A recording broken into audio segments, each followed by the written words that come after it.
Welcome to all my dear students in class 7 social science, and today we are going to deal with the history stream, in which today's our topic is religious developments. So here in this chapter we are going to read about what is bhakti movement and what changes had occurred in the medieval period. We will also read what is bhakti, okay? So that way the general meaning of bhakti is to have personal devotion, pure love, true love towards God, towards one God. And these were the reasons which led to the basis of the movement. So they were. We will also read about the period of Delhi Sultanate. How was it like? And Upanishads, Bhagavad Gita, Bhagavad Puran. How they were the basis. They formed the basis of Bhakti movement. And what were the drawbacks were in the rituals of Hinduism. Then how did the saints of South India and North India played very important role? And who were the two major groups of the South India saints? Alvards and Nayanars, who were they? This we are going to read. That way they were the followers of Vishnu. Alvards were the followers of Vishnu. Nayanars were the followers of Shiva. And how did and after how many years from South India the Bhakti movement had spread in North India? So these are the special features of Bhakti movement. It has given us the teaching of single-mindedly we should be devoted towards God, dedicated towards God. And the Bhakti movement also discarded the rites and rituals and sacrifices and other complex customs of Hinduism. And they have given us the preaching and teachings of devotion and humanism. Then only we can realize the ultimate reality of God. And there is only one God. It believes in the theory of monotheistic, that is, there is only one God. So this is our chapter, students, chapter number 8, religious developments. So this is how we are going to begin. So here in the beginning, students, we will see what changes. There were many changes in the religious life in the medieval period were observed. So the medieval period in India saw various religious developments. Many religious leaders appeared. They used to carry their messages which had appealed and had drawn the attention of the large number of people, masses. So the first movement we will study in this chapter is about the Bhakti movement and how did the tribal people also were absorbed by the different subcaste. Because around today also we are having 800 subcaste in our society, and the goddess and goddesses which was worshipped during those time by the people were Shiva, God Vishnu, Parvati, Lakshmi. Okay. Even we were having, and today also we are having the many myths and the legends about these gods and goddesses. How did they become the part of the Bhakti movement? Okay. Then also we will see the social status and professions were caste based, and they were decided at the birth only. We will see already that in 6th and 7th century there was a lot of caste discrimination prevailing in the society. So our society, Indian society, was divided into four hierarchies, or four orders were there, followed by upper caste people, that is Brahmins. Then number 2 Kshatriyas, number 3 we were having Vaishnavas, and number 4 Shudras, that is lower caste people. So the lower caste people, they did not have any privilege. Social privileges means they did not have any honor and permission to enter the temple and to drink the water from the common river water bodies. And the people, they strongly believed that one's social status could change only in the next birth. Okay, not in the present birth. So they have to they have to live in the same manner only in whichever family they have taken birth. So this was in this way we can say that the casteism was very rigid. The society was very inflexible, did not want to change at all, and lot of social caste discrimination was there, and that is why the people, as the people were facing a lot of caste social discrimination, so they just wanted to convert to Buddhism or Jainism. They started converting in these religions because these religions only for the first time they have given the teaching of equality. They have given the very important teaching that everyone is equal, all human beings are equal, no one is superior, no one is inferior. So this way the teachings of the Buddhism and Jainism had attracted to all the common people, And that is why now the people, they have started involving in the trade also with the in passage of time, and the new crafts also created many opportunities for the people so that they can change their caste based professions. Okay, so here now we are going to see, students, what is bhakti, and at the same time what happens. There was a growth of Islam also, there was a growth of Christianity also, there was a rise of Sikhism also. Okay, and many ideas were also evolving in the bhakti movement. They were based on the Bhagavad Gita and the Puranas. Now bhakti movement. So some religious thinkers were there, some philosophers were there. So what they have done, they have revived and they have created a new form of worship which was known as bhakti movement. So they have only, these people only, they have started the bhakti movement in which they have stressed, emphasized on devotion to God, and do not follow any complex, complicated rites and rituals to worship God, which is not affordable by the common person and by the lower caste people. So, bhakti means personal devotion to God, true and pure love towards God, complete surrender to one God. And the seeds of this idea have existed since Vedic period. In the Bhagavad Gita also it is mentioned that Lord Krishna has stated very clearly that even the true devotee can reach him through simple devotion. And bhakti was a kind of personal relationship between the deity and the devotee. And bhakti also signified selfless love, true love for God. And for this, for the true love for God, we do not require any complex rituals or priest or any other mediator. So the movement was made popular by the saints who composed devotional hymns in the regional languages. And the leaders of this movement came from all the different types of classes. So here finally we can say, students, that bhakti means devotion to God, love for God, and the early medieval period saw rise and spread of the bhakti movement in South India, which later on spread to the North India. So now let us see the emergence of the bhakti movement.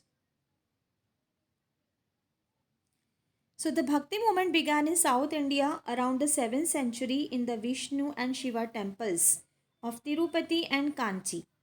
So the bhakti movement began in the Tamil region around 7th century. Then it spread from there to Karnataka, and then from Karnataka it went to the western part of India, that is Maharashtra, then North India, then Bengal in the 15th century. So it had taken around 8 years to reach the bhakti movement to North India, 8 years.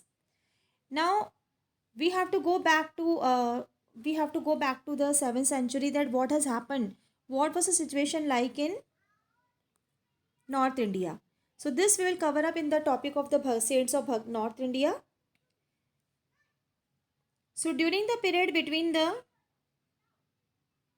7th to 9th century, Bhakti movement emerged and became popular in South India, and led in South India by two streams of popular saints called Nayanars and Alvars.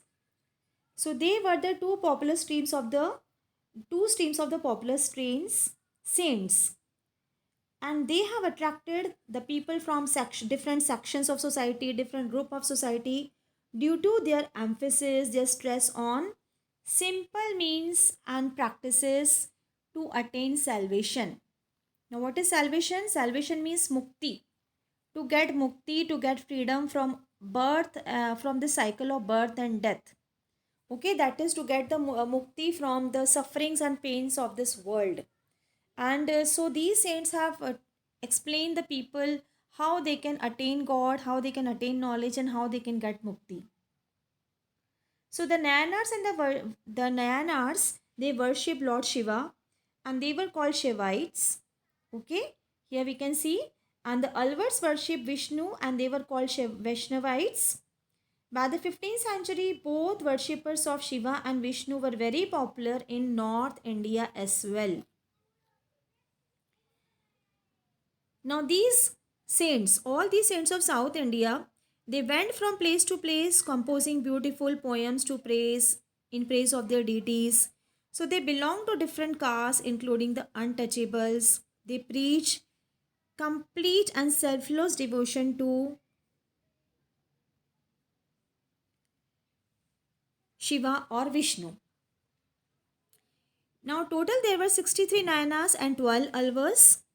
Okay, here we can see here total 63 Nayanas were there and 12 Alvars were there who came from different backgrounds. And the best among them were Nayanar saints. The best known among the Nayanar saints were Appar, Sambadar. Okay, here we can see Nana Sambadar, Appar, Sundarar, Manika Vasagar, Tevaram and Tiruvakkam. They were the two groups of compilations of their songs. And among the Alvars students we can see here, dear students, among the Alvars, Pari Alvar and his daughter Andal and Thonda Reddu Podi, Alvar and Nam Valvar are the best known. And here we can see their hymns are, now these people, all these saints, they have composed many hymns. Hymns means devotional songs. Okay. And they have also written hagiographies. So hagiographies are the biographies. These biographies mean stories of the saints. These stories of the saints are written in the form of hymns. That is songs, bhakti songs, devotional songs in praise of the saints, in respect of the saints. So this way the people, these saints, all the saints of Bhakti movement, they have composed the hymns, devotional songs. They used to play the instruments, musical instruments, and they used to sing and dance from temple to temple, singing these hymns. So Alvar and Namvalvar are the best known and their songs were compiled in the Divya Prabandham.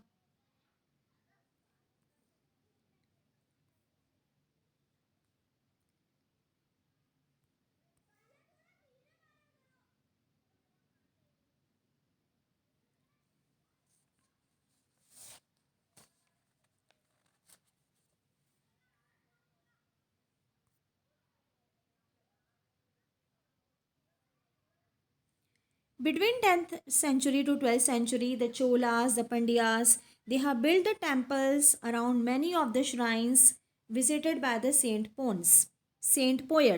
So they were the saint poets and the temples were built by Cholas and Pandyas kings. And this way they have created the link connection between Bhakti tradition of worship and the temple worship. So hagiographies of Alvar and Nayana saints were also composed, and these texts are important sources for writing histories of the Bhakti tradition. Now students, Bhakti saints preach devotion to a personal God, either with the form which is known as Sagun Bhakti or without any form, that is Nirgun Bhakti, without any form. So they have preached in the local languages and therefore they were having a large following among the common people. So this way, the Bhakti movement of Hinduism saw the two ways of imaging the God, imaging the nature of the divine, that is our God. And God is also known as Brahman. Brahman means universe, this God. So here Bhakti means, Sagun means the God which is with the form. And here in Nirgun Bhakti, no pictures are there. You cannot picturize any God. You have to do only tough meditation. You have to introspect yourself. You have to understand your soul. Okay, what is a soul? What is a goal of the life? So you have to understand your inner soul, your inner self. And here in Sagun Bhakti, what you have to do? You have to keep either you can put as we people are going to the temple. So what we are doing? We are just bowing in front of the image of God. Okay, so image is also there, portraits are there, pictures are there, or sculpture is there. So we just do worship in front of the image of any god. So this way we were having the two streams of bhakti, Nirgun Bhakti and Sagun Bhakti. So some of the saints they followed Nirgun Bhakti, some of the saints they follow Sagun Bhakti. So these are the important features of Bhakti movement. Unity, to be united with one God, to have intense love and devotion towards God, then only we can reach to salvation, that is mukti from the birth of the cycle. Okay, we have to continuously repeat the name of the God. We have to immerse in the bhakti of God. We have to surrender completely towards the God and reject all the rituals, ceremonies, and blind faith, superstition, okay, which is against the humanity. So respect human beings and reject idol worship. Okay, so idol worship was rejected by many saints, and open mindedness, broad mindedness was followed in many religious matters, and animal sacrifices were also very criticized, also rejected also. And bhakti saints have also given this message in the bhakti movement, that we all human beings are equal. No one belongs to upper caste, nobody belongs to lower caste. So there should be no caste discrimination in the name of religion and caste and the birth.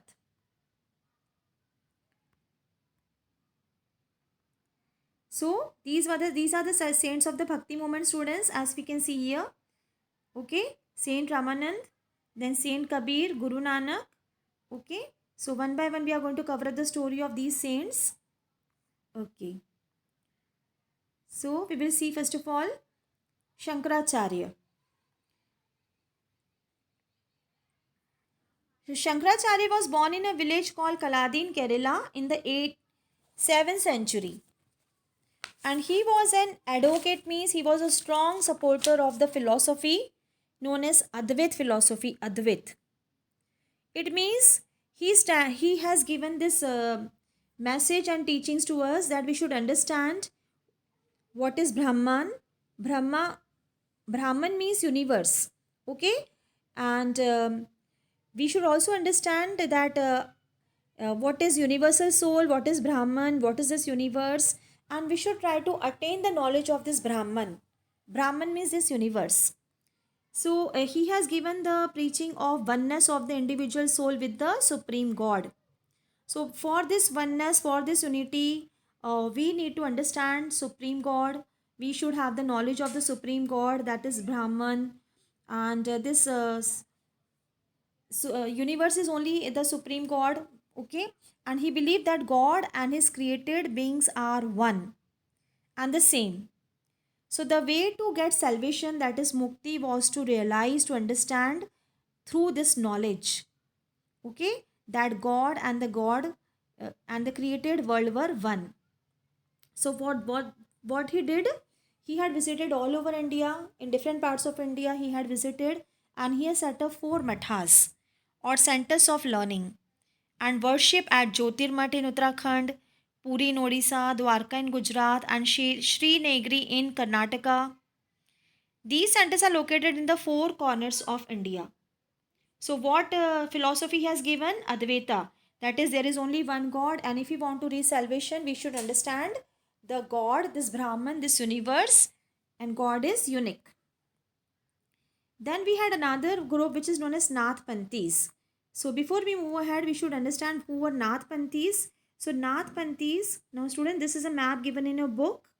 So, this map also I'm having in my another slide, which is showing the some important centers of the Bhakti movement. So Nath Panthi was that group of the saints, those who believed in Nirgun Bhakti, and they belonged to the different lower caste professions such as tanners, washermen, oil presser, cobblers, and fishermen. So this way, in Nath Panthis, we had the followers from different lower caste and different other caste. Now these Nath Panthis, they stress on meditation. So they used to do very tough meditation in the forest, and they also stressed on mental and physical discipline through yoga, different yoga asanas, okay, and which can maintain the balance between physical and mental health and mental control. So this way, by doing a tough kathin tapasya, tough yogasan, and very tough meditation, they were known as siddhas. So siddhas were those saints who have attained complete awareness or knowledge. So this way we have covered up the second. Shankaracharya also we have covered up the first saint of South India of the Bhakti movement. And now students, we have moved to the Virashaiva, the Lingayat or the Virashaiva movement. So as you can see here, this movement began in Karnataka. That is, still we are in South India only. And this movement was known as Lingayat or Virashaiva movement. And it became very popular and strong in 12th century, 12.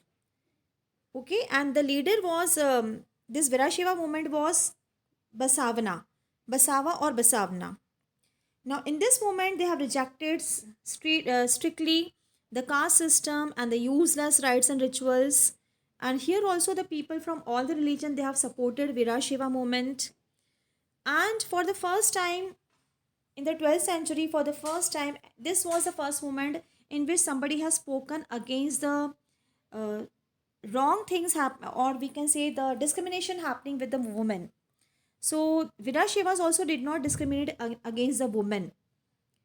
And then Akkama Devi, the daughter of a prosperous merchant, she was also very famous Virashaiva saint, writer, and she became the leader of the group of women saints of Virashaiva. And now students from South India, now let us move to the western part of India. That is, now we will cover up the saints of Maharashtra. Okay, so the saints of Maharashtra now we are going to cover up. So now we are going to read about the saints of Maharashtra. And Maharashtra has witnessed the rise of a great number of saint poets from 13th to 17th century. And these saints were known as Varkaris. Okay, these saints and their followers were known as Varkaris. Varkari means, which means a pilgrim. Pilgrim means a person who visit the holy places. So Varkari is a Marathi word and it means a pilgrim, a person who visits the holy places. So a Varkari, he visits the annual pilgrimage to the Pandharpur temple.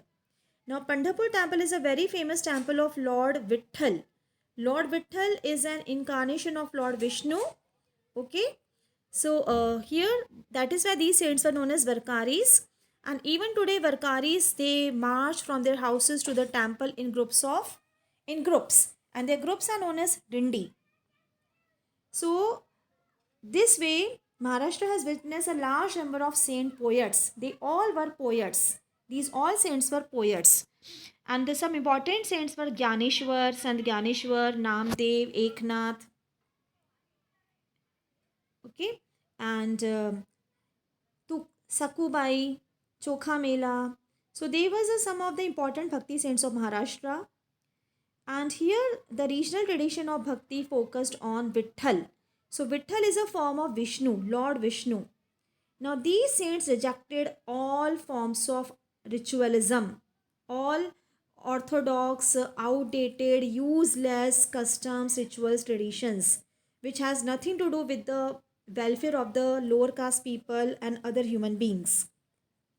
So these saints have rejected caste differences and they have laid emphasis on brotherhood. Okay, that they have given the message that God is one and we all are his children. So we should live like a family, a universal family. So we should follow brotherhood, we should believe in oneness, humanity, humanism. And they believed in living the life of a householder only and earning their living and helping their fellow beings. It means they did not suggest the people to leave their homes and go in the forest and do kathin tapasya, kathin yog. They said that bhakti can be done at home also. So this way they have told that no need to leave, no need to abandon your homes, your houses, your family members. That is tyagana. That is renunciation. It is known as renunciation. That is, we don't have to leave our family members and go in the forest. No. Bhakti can be done at home also, while sitting at home also with the pure and true heart. Okay. For this, even we are not required to go to temple also. So this way they have given a very unique kind of teaching. And here we have seen that they have rejected the rituals and composed the poems in Marathi language. Okay, they were devotional poems in Marathi language and they were known as abhangs. Sant Gyaneshwar has written Gyaneshwari in Marathi. It is a Marathi commentary on the Bhagavad Gita. Now, some of the saints were Namdev, a tailor who belonged to the lower caste family. Then Chokha Mela we have, Okay, he was a member of the untouchable, that is lower caste community, and he was also Varkari poet of Pandharpur. He advised his followers to share in the pain of others. That is, being a human being, it is our duty to understand and to share the pain, problems, sufferings of other people. This is only the best way to serve God, serve humanity. His wife and sons also composed poetry, and Chokha Mela was not allowed to enter Vitthal temple. Okay, so this was a very, means we can say, this kind of discrimination our saints have faced.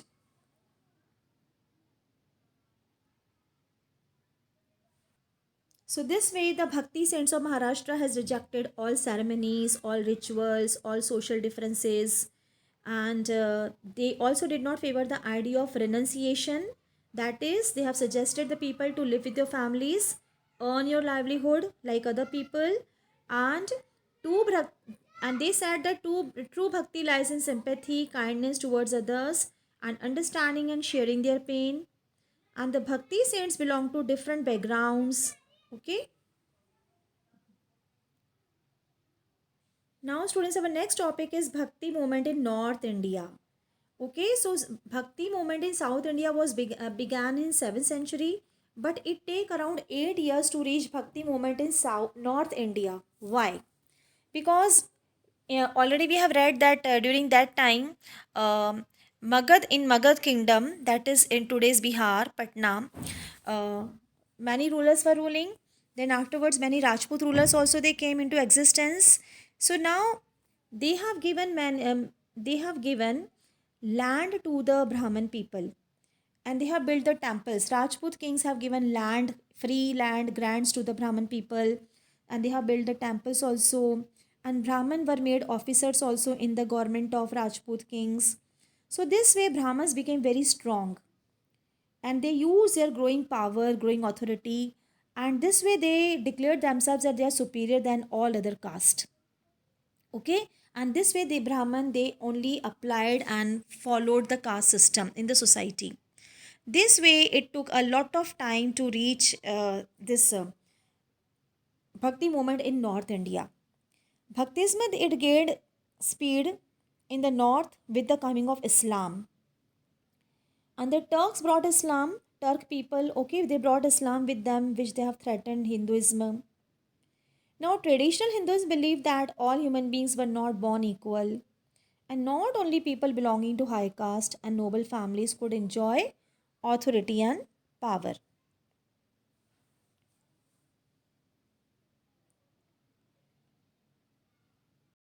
Now let us read some of the women bhakti saints. So there were many bhakti saints also, and they expressed their devotion to God through bhajans or devotional songs. Amongst them in Maharashtra, many women saints were there. Son Janabai, son Sakubai. So Janabai belonged to a Shudra family. She was a Varkari saint, and she had composed many. She has composed many bhajans for Lord Vithoba. Mirabai. First of all, we are going to read about the woman saint of North India, Mirabai. So, who was Mirabai? She was a Rajput princess, crowned, and she was the wife of Crown Prince of Mewar.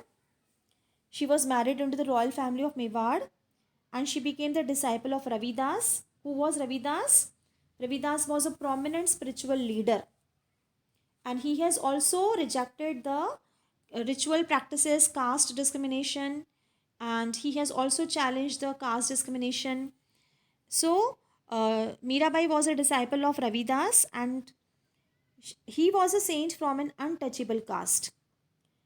Okay, now Mirabai was an ardent, means a very true devotee of Lord Krishna. Lord Krishna was an incarnation of Lord Vishnu. Now, who is an incarnation? When the God comes, when the God takes birth on this earth in the form of human being and perform all their all duties as a human being and remove the social evils and the demons from this earth, and they help the people in getting rid of all the social evils and from the uh, devilish spirits from this earth. What do we call in Hindi? Avatar. So Mirabai was an incarnation, Lord Krishna was an incarnation of Lord Vishnu, and So Mirabai was devoted to Krishna and she had composed many bhajans. Mirabai has composed many sweet bhajans and those bhajans are very popular today also. In those bhajans, she has expressed her true love and devotion towards Lord Krishna.